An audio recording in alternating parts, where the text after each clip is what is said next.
The Power Factor Show with Rick, Steve, and Caleb. Episode 39. Gun Rights Radio Network has the best pro-Second Amendment, pro-gun rights podcast available on the net. The podcasts are absolutely free when subscribing using iTunes or Zune Marketplace. Or if you want, you can just listen from the website. Make sure you visit gunrightsradio.com to subscribe. Podcasting freedom, one episode at a time. Brought to you by Safariland. Hi, welcome back to Power Factor. I'm Rick, and we're here at the Washington State IDPA Championship.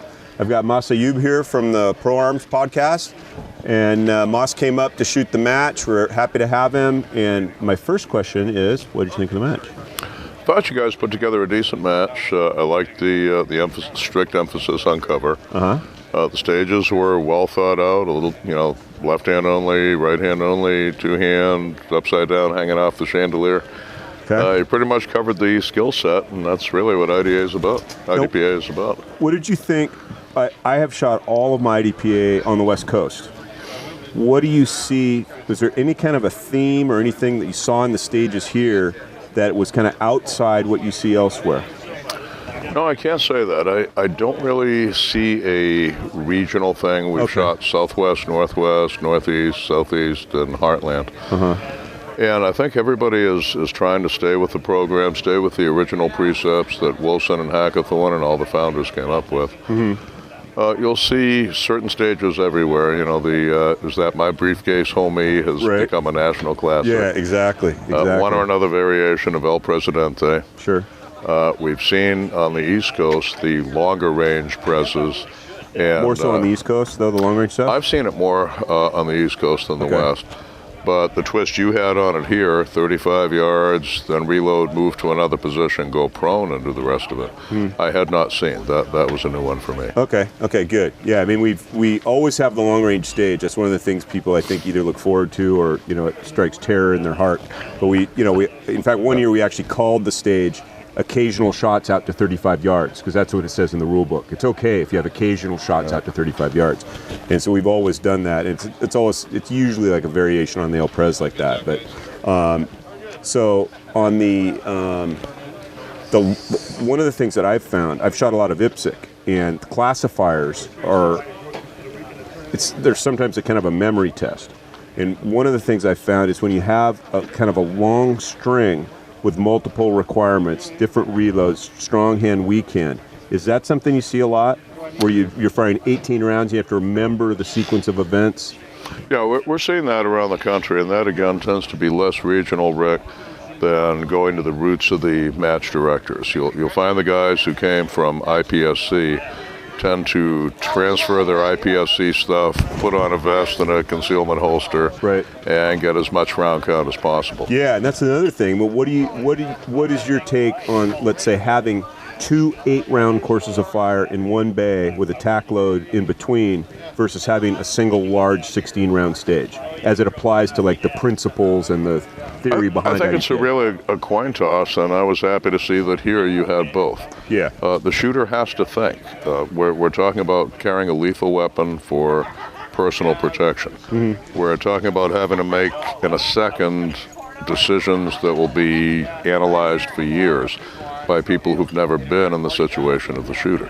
Right. So anything that forces you to think with a gun in your hand, I think really is a good thing. Yeah. It's not that you'll have the script before the gunfight. It's that when the gun is in your hand, you've got to be thinking, what do I do next? Right. And I have no problem with that element being injected as it was here. Yeah. Because I had a stage that I've run a couple of times, and some people think it's really cool, and most people really hate it, where we do tack loads. You put the mags in your pockets, and then on a subsequent engagement, you actually have to pull it out and use it. So you have to remember, which pocket did I put it in?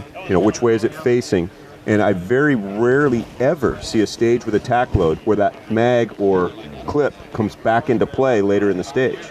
I totally agree with you, and I think it's the right thing to do. The whole put the depleted magazine in the pocket during the tactical reload presumes that there may be a very real need to resort to it at the last ditch. Right. And the fact that you are making people actually do that is the second stage. and essentially you're taking the concept through to its third dimension. Yeah, and it's one of those things where somebody, I was reading on, I don't know if it was on the IDPA forum, where somebody said, as a stage designer, I never have a tack load in my stage unless I also have you pull it out and reuse it. And I was thinking, I don't think I've ever shot a stage where you pull it out and reuse it. I just thought it's a good idea. Even if you have to start download it or something, to force the reload, during a short course of fire. It seems like a good idea, and it's just something we never do. Well, the rationale was to inculcate skills that we would need for the street and make them second nature, and that is exactly what you're doing with the whole concept of the tack load. Right. Now, you mentioned earlier the classifier, and yeah, I know there's several different things to do.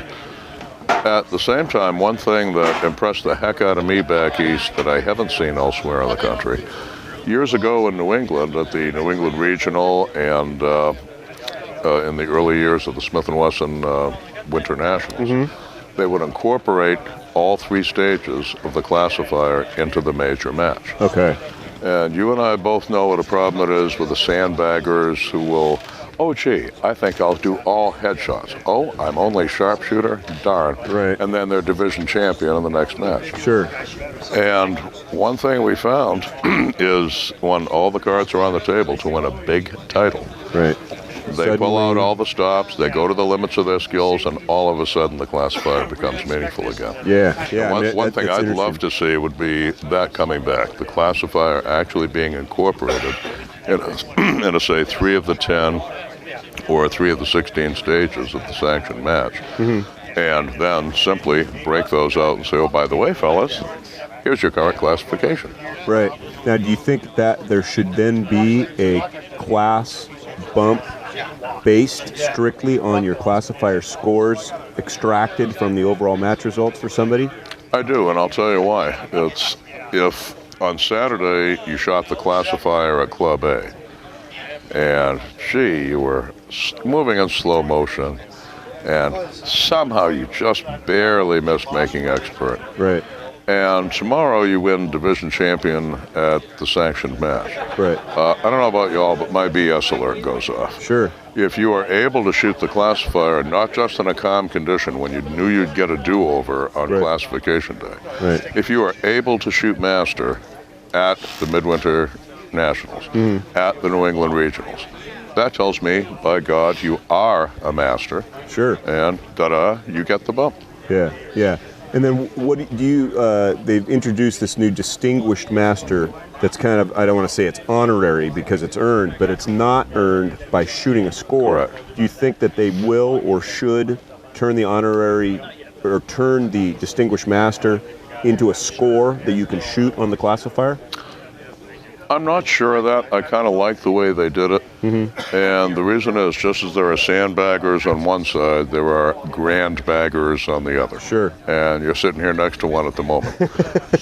Someone who says, okay, I know what the course of fire is, let me plan this, let me drill this, and if I do this enough, I can make it. Right.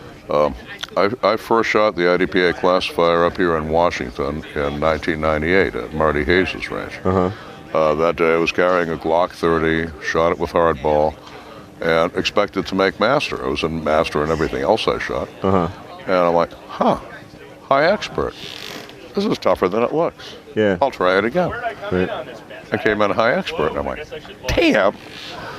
And found myself a few weeks later teaching in Arkansas. I had dinner with Bill Wilson. And I said, Bill, I got to ask you, where did you get the times for master on these things? Right.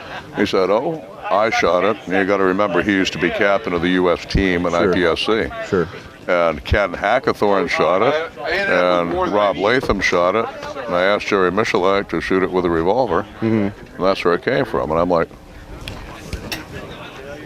you're telling me to make master, I got to shoot the same scores as world champions? Right. He said, well, that's one way of putting it. And I'm like, I'm doomed. Yeah. So then what do you make then of these videos on YouTube of the guys doing it in 63 seconds? Does that not deserve a separate classification? You make an excellent point for that. If you catch the new Panteo Gun Team videos from Bob Vogel, who, I had the privilege of shooting on the team with him. You watch that kid shoot the classifier. The only way I could shoot that fast would be you and Lo could videotape me and run it fast forward. Right. I mean, I can hardly shoot stage 3 in 65 seconds sometimes. You know. But in fairness, I see both sides of the argument. What they were looking for in Distinguished Master was to take the true superstars, the Michalaks, the Vogels, the Savigny's, and essentially take the sharks out of the same waters as the guys who, you might be state champion, you might be regional champion, but there's a reason the world champion is up here, national champions here, and we state and regional guys are down here. And I can understand that. I wouldn't mind having a mark to shoot for Distinguished Master. Right. But I'll tell you, the mark would be low enough if the mark was, say, 65 seconds. The only guys making it would be the guys like Vogel, who can actually do it in the field. Sure. The other factor you have to look at is so many of the matches, the stages that you had today, for example, shooting under the car, shooting steeply around sharp cover positions, involve a degree of athletic skill. Running from point A to point B and point B to point C, there's a level of athletic and simple physical fitness and skill. Yeah. That is not tested in classifier. Right. We old geezers can shoot master on the classifier.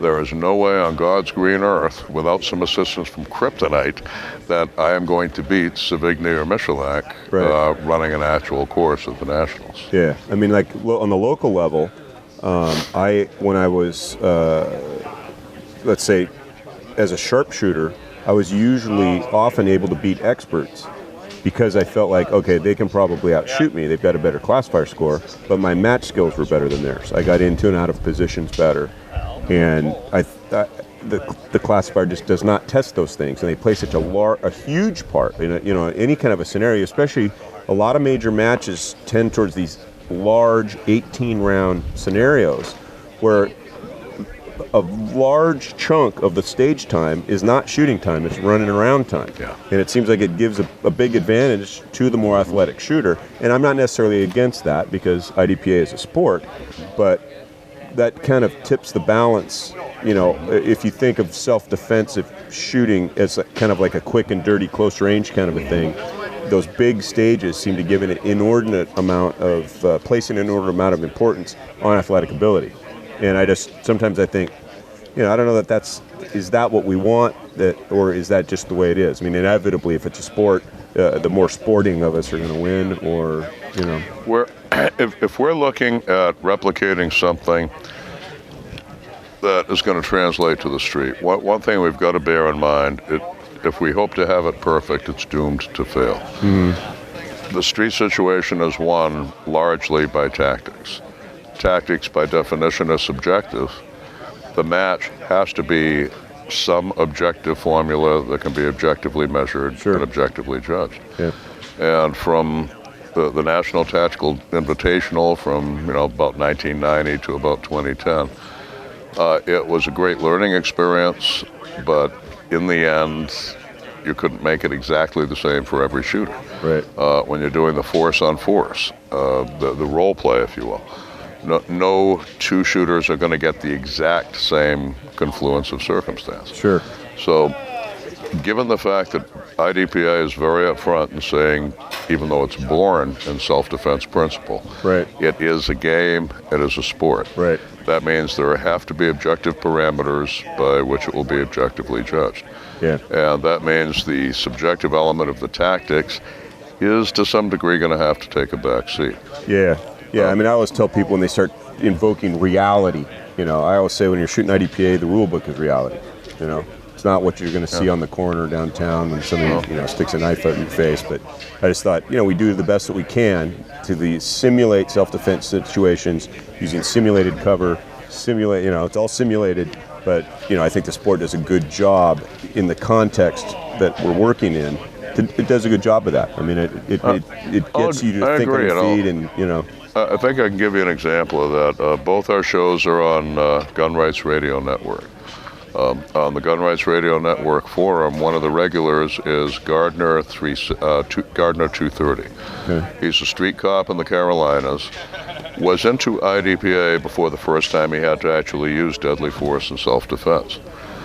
He's caught off guard by a guy who's ambushed him. He sees the shotgun coming up. He evades, moves to cover, which he's already scoped out. You know, condition yellow in the back of your mind, you already know what the cover is. Right. The shotgun blast that would have decapitated someone else missed him, and now his Glock 21 was up and running, and he killed the guy before the guy could shoot. Mm-hmm. He told me he felt that shooting the IDPA, making the movement to cover as you go for the gun second nature, is what saved his life and allowed him to win that gunfight. Mm-hmm. And you and I can talk all day about how we think it might affect a gunfight. Right. Here's a guy that can tell us for stone cold solid. What we're getting out of the IDPA, it's making the handling of the gun second nature. Mm-hmm. It's making the handling of the gun smooth. It's making the movement patterns, the movement to cover against the other man's weapon, something that's reflexive. It's making the key things we need in the fight second nature. We may never have been able to replicate the exact movement patterns that the guy who takes the next match you run or the next match ISO at, we may never be able to duplicate his fight beforehand. Heck, we may not even be able to exactly duplicate it afterwards if we make a stage out of it. But if he's learned from the time that he spent here that the gun can come into the hand without thought, leaving his mind free to make the decision, do I have to shoot or do I not? Yeah. That he's learned to fluidly move into the cover as he's reacting to the impetus and drawing the gun. Sure. It's gone a long way to achieving the goals of Wilson and Hackathorn and the other founders of IDPA. Yeah, I think you're right. All right, that's it from the Washington State IDPA Championship. Thanks to my guest here, Massad Ayoob, and we will see you again next week. You can email us at powerfactorshow@gmail.com, or of course find the website at powerfactorshow.com.